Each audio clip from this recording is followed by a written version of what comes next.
नमस्कार दोस्तों, धर्म रहस्य चैनल पर आपका एक बार फिर से स्वागत है।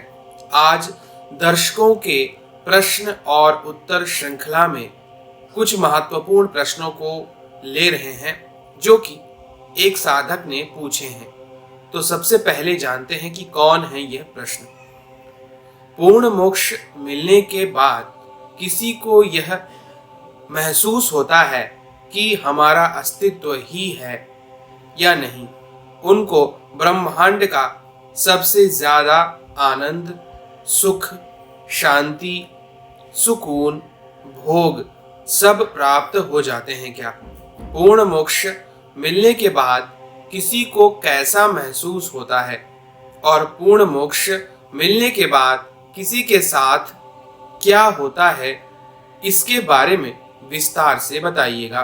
दूसरा प्रश्न है, ब्रह्मांड में ये भौतिक शरीर वाले जीवों का लोक एक पृथ्वी लोक ही है क्या? फिर ब्रह्मांड में और भी बहुत सारे भौतिक शरीर वाले जीवों के लोक मौजूद हैं, इसके बारे में विस्तार से बनाइएगा। परमात्मा क्या है, कौन है, क्या चीज है, ये कहाँ रहते हैं, कैसे रहते हैं, ये क्या सब कराते हैं या फिर यह सब करवाते हैं, ये महिला है या पुरुष शक्ति है, परमात्मा को कितने नामों से जाना जाता है, इस रहस्य के बारे में भी बताइए।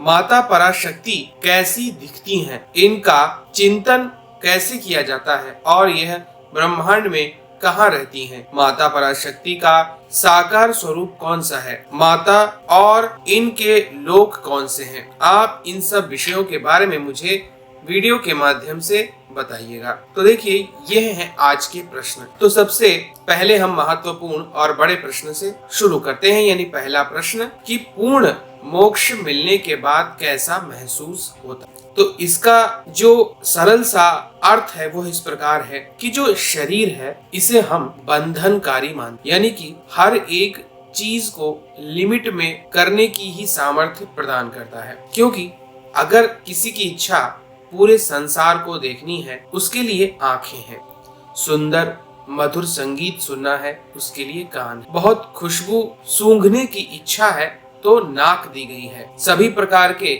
स्वाद ग्रहण करने की इच्छा है तो जीभ दी गई है, और स्पर्श का सुख प्राप्त करना है तो हमें त्वचा दी। यानी कि यह शरीर सभी प्रकार के सुखों को देने वाला है, लेकिन सभी की लिमिट होती है। जैसे कि मोबाइल में स्टोरेज जितने जीबी का होता है उससे ज्यादा भर नहीं सकते। इसके अलावा यह शरीर नष्ट भी होता है। तो इन्हीं चीजों से जब पूरी तरह मुक्ति मिल जाती है और सब कुछ अनलिमिटेड प्लान की तरह हो जाता है, तब हम मोक्ष की ओर बढ़ते। मतलब जो भी प्राप्त करने की इच्छा वह सोचने मात्र से हो जाए, जो भी करने का सामर्थ्य वह आप कर पाए, और सब चीजों को जब हम करने की सामर्थ्य आ जाती है तो इसे हम महासिद्धिवान अवस्था कहते हैं। लेकिन यह भी पूर्ण मोक्ष से अलग है, क्योंकि मन में जो विचार आता है वह हमें आखिरकार फंसा ही लेगा। कारण कि हम कुछ कार्य करेंगे तो उस कार्य का कोई न कोई प्रति उत्तर भी बनेगा।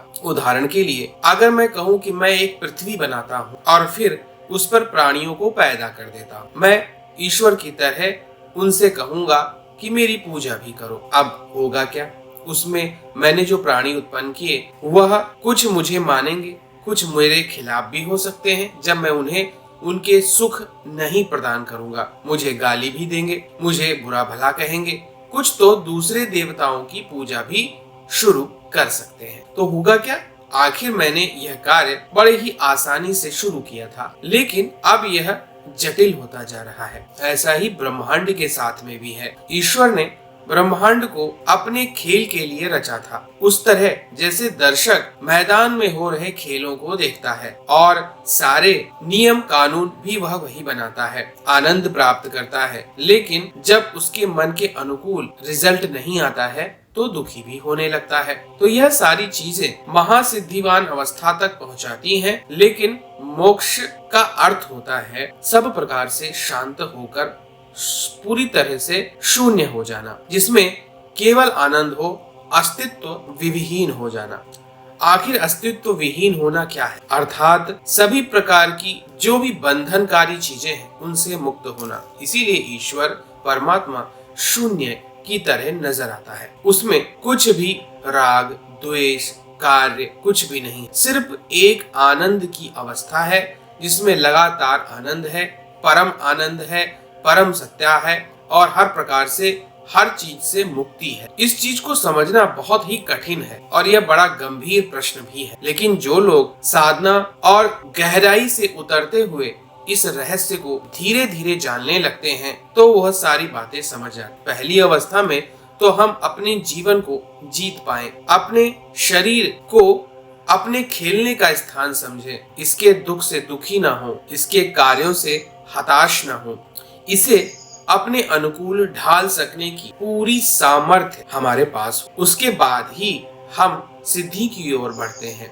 सिद्धियों में छोटी, बड़ी और बहुत विशालकाय सिद्धियां हासिल होती हैं, जिसमें अष्ट सिद्धियों से लेकर संसार को पैदा करने, संसार की रचना करने, संसार का पालन करने और संसार को नष्ट करने की शक्तियां भी मौजूद हैं, जैसे कि हम त्रिदेवों के माध्यम से जानते हैं। लेकिन मोक्ष इससे भी आगे की अवस्था है। अब अगला प्रश्न आपने पूछा है कि ब्रह्मांड में भौतिक शरीर वाले जीवों का लोक पृथ्वी ही है या फिर इसके अलावा भी भौतिक शरीर वाली चीजें मौजूद हैं। तो मैं इसके विषय में बताता हूँ कि जिस प्रकार हमारे सौर मंडल में एक ग्रह है पृथ्वी, जहाँ पर सभी प्रकार के जीव रहते हैं, ऐसे ही हर ब्रह्मांड में उसके अलग अलग सौर मंडल में विभिन्न प्रकार के अलग अलग जीव रहते हैं। उनकी स्थिति, परिस्थिति, वहाँ की मिट्टी या उस ब्रह्मांड के नियम के अनुसार ही कार्य करती है। आप ऐसे समझिए कि हो सकता है जैसे हमारे यहाँ अग्नि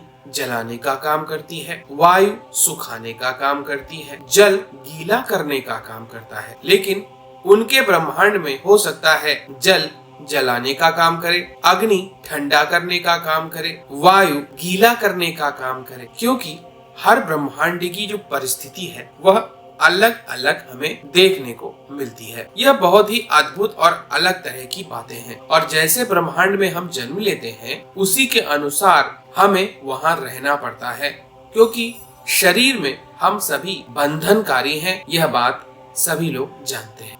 जैसे हम मनुष्य के शरीर में वर्तमान में हैं, तो हमारे शरीर की अपनी परिस्थितियां हैं। हालांकि हम एक प्रक्रिया में जी रहे हैं जिसमें हमको स्वच्छंद कार्य करने के लिए ईश्वर ने छोड़ रखा है कि हम कुछ भी कर सकते हैं, लेकिन हर चीज में उसकी पूरी सत्ता चलती है, क्योंकि हर चीज में उसने लिमिट लगा रखी है। इसी लिमिट के कारण हम कुछ ऐसा नहीं कर सकते जो हमारे सामर्थ्य से बाहर हो, मन चाहे कितना भी सोच ले। उदाहरण के लिए कोई पुरुष किसी स्त्री के साथ भोग करता है तो क्या वह पूरी जिंदगी लगातार कर सकता है? बिल्कुल नहीं, उसका शरीर नष्ट हो जाएगा। कोई पुरुष या स्त्री बहुत भोजन करना चाहता है सभी प्रकार के, तो क्या वह कर सकता है? नहीं, उसका पेट ही फट जाएगा, पेट खराब हो जाए। ऐसा ही हर एक लिमिट जो है ईश्वर के द्वारा तय की गई है, लेकिन फिर भी कार्य करने के लिए स्वतंत्र छोड़ा गया है कि आप चाहे पाप कीजिए या पुण्य कीजिए, आपके कर्मों के अनुसार ही आपके आगे आने वाले जन्मों का निर्धारण किया जाएगा। अब अगला प्रश्न पूछा है आपने, परमात्मा क्या है, कौन है, क्या चीज है, कहाँ रहता है, क्या करता है, क्या करवाता है, महिला है या पुरुष है? तो देखिए, परमात्मा से ही संसार और ब्रह्मांड उत्पन्न हुआ है। यह एक ऐसी अवस्था आप मान सकते हैं जो आनंद से पूरी तरह भरी हुई है। लेकिन कहते हैं ना, खाली बैठे हुए कोई व्यक्ति इस बात के लिए परेशान कभी कभी होता है कि उसे कुछ तो करना चाहिए, तो पहली इच्छा उसके मन में जागती है और उस कुछ नया करने की इच्छा से ही वह कुछ उत्पन्न करता है या कोई क्रिया करता है, और यही क्रिया बढ़ते बढ़ते एक ब्रह्मांड का रूप ले लेती है और यही आगे बढ़ते हुए फिर एक बहुत बड़ी प्रक्रिया में बदल जाती है। असल में परमात्मा का अस्तित्व इतना विस्तार है कि वो पूरे ब्रह्मांड में समाया हुआ है, या यूं कहें कि कई ब्रह्मांडों में जहां तक उसने अभी तक रचना की है उन सब में स्थित है। वह मेरे रूप में, आपके रूप में, हर जीव के रूप में स्थित है। लेकिन वो कमजोर कैसे हो जाता है? कमजोर वह तभी होता है जब इच्छाओं के भंवर में वह पूरी तरह फंस जाता है और ये इच्छाएं उसे दौड़ाती रहती हैं और इसी वजह से कर्म बंधन बनता है। यही कर्म बंधन उसे बार बार नए नए लोकों में जाने के लिए विवश कर देता है और मुक्ति से दूर होता जाता है। अपनी प्रारंभिक अवस्था को वह भूल जाता है। इसीलिए न तो वह स्त्री है न पुरुष। जब उसके मन में पैदा करने की इच्छा होती है तो वह स्त्री है। जब वह पैदा किसी अन्य के माध्यम से करता है तो वह पुरुष है। न तो वह स्त्री है न वह पुरुष है। सारे कार्यों को करना, करवाना, यह सारी चीजें उसके पास हमेशा रहती हैं। लेकिन स्वयं वह खेल का भाग भी है और खेल के बाहर भी है। उससे अलग कुछ भी नहीं है। लेकिन वह स्वयं को नियंत्रित रखने और स्वयं के कार्यों में भ्रमित न हो, इसीलिए अपनी सारी शक्ति को बाहर निकालकर उसके अधीन होकर ही कार्य करता है। और यह शक्ति ही माता पराशक्ति है। इसको समझना चाहिए। यही पूरे ब्रह्मांड में फैली हुई एकमात्र शक्ति है। यही शक्ति के अधीन परमात्मा स्वरूप जीवात्मा रहती है और अपने अपने कार्यों के अनुसार भिन्न भिन्न कार्यों को करती हुई विभिन्न लोकों का गमन करती है, जब तक कि उसे यह आभास नहीं हो जाता कि उसका मूल अस्तित्व, मूल स्वरूप, मूल ज्ञान क्या है। अब अगला और आखिरी प्रश्न आपका है कि माता पराशक्ति कैसी दिखती हैं, इनका चित्रण कैसे किया जाए और यह ब्रह्मांड में कहाँ रहती हैं। माता पराशक्ति का साकार स्वरूप कौन सा है, माता का कौन सा लोक है। तो देखिए, जैसे मैंने बताया कि परमात्मा की इच्छा से उसे खेलने के लिए एक मैदान चाहिए था, तो उसके पास उसने अपनी सारी शक्ति बाहर निकाल दी और यह नियम बताया कि शक्ति, हालांकि मेरे और तुम में कोई अंतर नहीं है, लेकिन अब होगा क्या कि मैं आपके अधीन रहकर इस खेल को खेलूंगा। यही जीवन रूपी खेल मैं अपनी इच्छा से खेलूंगा। मैं अपने आप को अरबों, खरबों, नील, महासंख इत्यादि स्वरूपों में बदल लेता हूँ। और क्योंकि मैं स्वयं परब्रह्म हूँ, लेकिन अपनी इच्छा से खेल के लिए उपस्थित हुआ हूँ, मैं खेलते खेलते भूल ना जाऊं। इसलिए आप हमेशा मुझे नियंत्रित रखें। हर बात में मेरी लिमिट लगाएं। मुझे आभास कराइए कि मैं पैदा होता हूँ, मैं अपना जीवन जीता हूँ और निश्चित रूप से मृत्यु को भी प्राप्त करता हूँ, ताकि यह खेल आखिर समाप्त अवश्य हो। ताकि अगर मैं खेल में भूल जाऊं कि मैं कौन था, तो आप मुझे बार बार यह याद दिलाएं। तो यह खेल खिलाने वाली और सब कुछ ब्रह्मांड में करने और करवाने वाली जो दिव्य शक्ति हैं, उन्हीं को ही हम माता पराशक्ति कहते हैं। अनंत ब्रह्मांडों की स्वामिनी वही है। वही करोड़ों भगवान शिव, भगवान विष्णु और ब्रह्माओं की रचना करती हैं। वही स्वर्ग, नर्क, पृथ्वी, विभिन्न प्रकार के लोगों का और विभिन्न अस्तित्वधारी शक्तियों का जन्म करती हैं। उनकी ही कृपा से सब कुछ है।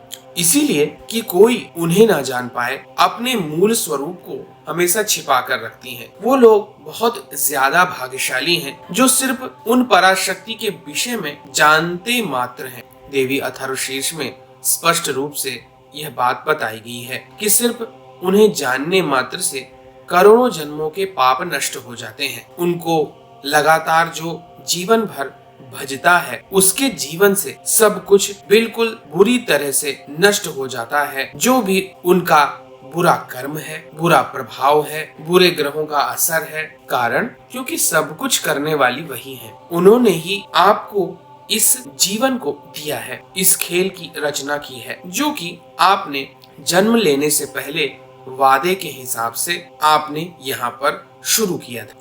लेकिन जब कोई जीव रूपी परमात्मा का अंश इस धरती पर जन्म लेता है और यहाँ की माया में फंसकर भोग, अपनी इच्छाओं को पूरी करना, अपने जीवन के उद्देश्यों के पीछे भागना, इसी में बार बार यह भूल जाता है कि वास्तव में वह तो अस्तित्व विहीन आनंद से भरा हुआ परमात्मा का ही अंश है और माता से वादा करके इस धरती पर जन्म लिया है ताकि वह कुछ खेल खेल सके, आनंद को प्राप्त कर सके। लेकिन यहाँ की परिस्थितियाँ कठिन होती जाती हैं और वह भटकता जाता है। इच्छाओं को इतना ज्यादा धारण कर लेता है कि मरने के बाद भी किसी नई इच्छा के लिए जन्म लेता है और यह प्रक्रिया अनंत काल तक चलती रहती है। इच्छाओं और कर्मों का ऐसा भंवर वह पैदा कर लेता है कि वह जन्मों जन्मों तक उससे निकल नहीं पाता। उन कीड़े मकोड़ों को देखो जो जनसंख्या बढ़ाने में एक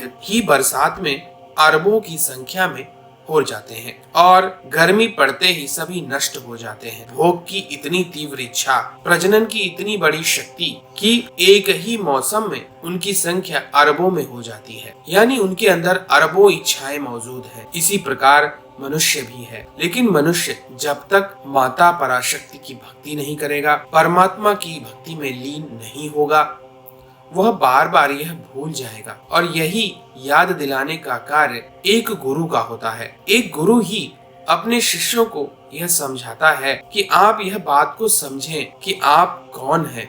आप में और मुझ में कोई भेद नहीं है और हम वास्तव में उसी परमात्मा के अंश से प्रकट हुए इस खेल को खेलने के लिए इस पृथ्वी पर आए हैं। हम कठिन परिस्थितियों से गुजरते हुए अपने पूर्व कर्मों के अनुसार भोग को भोगेंगे, लेकिन इसमें फंसेंगे नहीं। अगर फंस गए तो फिर एक भंवर में फंसकर कहीं और जन्म लेंगे और यह प्रक्रिया अनंत काल तक चलती रहेगी। इसीलिए यह बहुत आवश्यक हो जाता है कि आप उन पराशक्ति को जानें, उनकी भक्ति करें, उनके अनंत नामों का वर्णन अपने गुरु से सुने, उनके रहस्य को गुरु के माध्यम से जानकर आजीवन उनकी भक्ति करें और इस सत्य को समझते हुए कि मैं यहाँ पर खेल खेलने आया हूँ, स्वयं कोई खेल नहीं, मुक्ति को प्राप्त करे और परमात्मा में लीन हो जाए। इच्छा चाहे कितनी भी बड़ी, चाहे मुझे ब्रह्मांड का स्वामी बना दे या फिर सारी सत्ता या पूरा साम्राज्य आपके अधीन हो, कहीं ना कहीं इच्छा से दूसरी इच्छा जुड़ी होती और इन्हीं इच्छाओं के बलबूते ये पूरा संसार चलता रहता है और आगे बढ़ता रहता है। विभिन्न प्रकार की परिस्थितियां आती जाती हैं, सब कुछ बदलता रहता है और यह प्रक्रिया जीवन मरण की भी इसीलिए लगातार चलती रहती है। अब यह आप पर है कि आपको सिद्धियां प्राप्त करनी है या फिर आपको पूर्ण मोक्ष प्राप्त करना है, या फिर हर इच्छा से अपने अस्तित्व को इतना कमजोर करते चले जाना है कि आज के बाद आपको यह भी याद ना रहे कि आप खेल खेलने आए थे, स्वयं खेल नहीं है। तो ये थे आज के इनके कुछ प्रश्न और एक गंभीर आध्यात्मिक चर्चा इन प्रश्नों के माध्यम से की गई है। अगर आज का वीडियो आप लोगों को पसंद आया है तो लाइक करें, शेयर करें, सब्सक्राइब करें। आपका दिन मंगलमय हो। जय मां पराशक्ति।